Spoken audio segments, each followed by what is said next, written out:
In today's video, I'm going to teach you how to create a new blog in Hubspot. We'll walk through the full process of setting up a brand new blog container, which is basically the home for all of your blog posts. By the end, you'll know exactly where to click, what each field means, and how to avoid a few common mistakes that can cause headaches later on. First, start inside your Hubspot account. Look toward the top of the screen for the settings icon. It looks like a small gear in the top navigation bar. Go ahead and click that.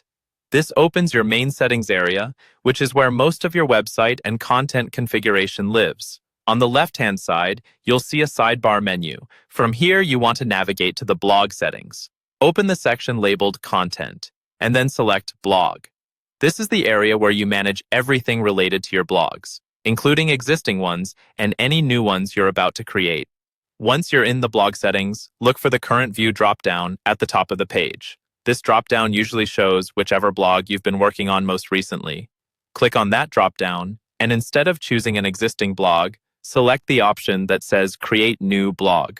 This tells HubSpot you want to set up a completely new blog container rather than editing an old one. Now you'll see a form where you can enter the details for your new blog. Start by typing in your blog name.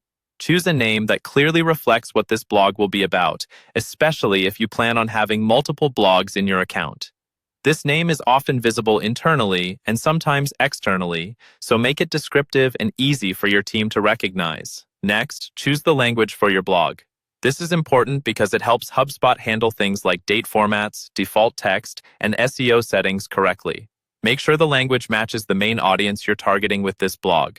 Then, select the root URL. This is the web address where your blog will live, such as whether it's on your main domain or a subdirectory dedicated to blog content. Take a moment here to think about your site structure and SEO strategy, because changing this later can be more complicated. Once everything looks correct, scroll down to the bottom right and click Create. HubSpot will generate your new blog container, and from there, you'll be ready to start designing your templates and publishing your first post.